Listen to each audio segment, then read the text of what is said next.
La caméra subjective de Thomas B. s'est invitée à l'avant-première de Dracula, la nouvelle comédie musicale de Kamel Ouali, pour analyser ce phénomène.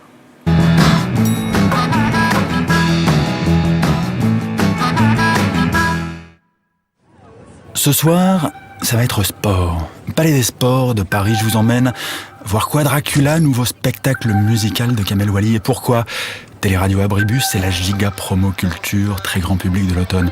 Spectacle musical, ça veut dire qu'on est dans le mélange des genres, un grand mix entre tragédie musicale et comédie, chorégraphie, chorédramédie. Alors qui va là? Le public est bigarré, bon enfant, familial. Ce soir, c'est sans prétention, on est entre amis. Certains sortent juste du bureau. On a même prévu des sandwichs, c'est moins cher. Et puis ça montre qu'ici, on n'est pas snob, on est à l'aise avec cette culture, on sait où on met les pieds. On vient se divertir. Approchez. On est VIP, le tapis rouge en caméra subjective, c'est pour nous, c'est pour vous aussi ce soir, c'est Général de Presse. Bonjour, exactement. On pensait être en retard, mais il n'y a pas grand monde encore. Allez, on se dirige vers le bar. Tiens, comment s'appelle-t-il ce citoyen-là à ma gauche? Orlando, je crois. Petit moment de solitude pour tous les deux, une coupe de champ. 11 €. D'ailleurs, combien ça coûte ce Dracula-là? On regarde le billet. 64 € quand même. Oh, c'est le prix d'un opéra à la Bastide, un ballet à Garnier, ça va, c'est moins cher que Johnny au Stade de France. Tiens, en parlant de Johnny, on envoie l'ancien impresario impressionnant?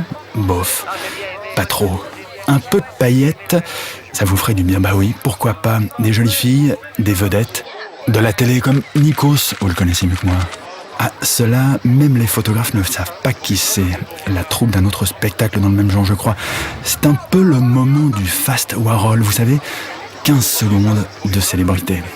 Bon, il serait peut-être temps d'y aller là, la salle. 3600 places maximum. Ce soir, on est environ 2000, on est bien.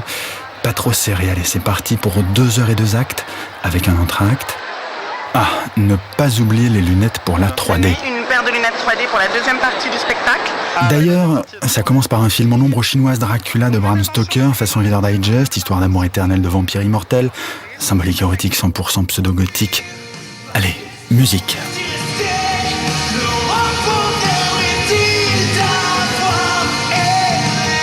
Pas d'orchestre ici, des chanteurs à micro, on n'est pas scotché. Pas de tube a priori, des chorégraphies un peu répétitives et des costumes, on comprend pas très bien cette nageoire dorsale pour le vampire principal. Alors on repasse dans sa tête les autres Dracula de l'histoire du cinéma. Le Nosferatu de Murnau, la transe du Rocky Horror Picture Show et le masterpiece de Coppola en plein dans les années SIDA. Aujourd'hui, c'est Twilight qui tient le haut du pavé, c'est peut-être ça la clé.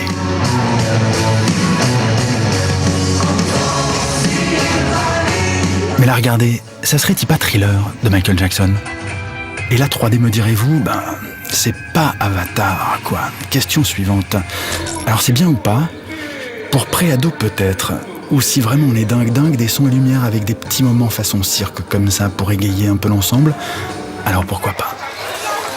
Sortie de spectacle, on contemple une dernière fois l'affiche et on se rend compte que Golan Youssef, qui joue Dracula, on l'a vu danser, mais on ne l'a pas entendu chanter.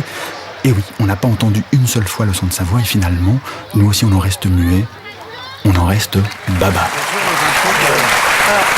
Effectivement, c'est un concept, une comédie musicale.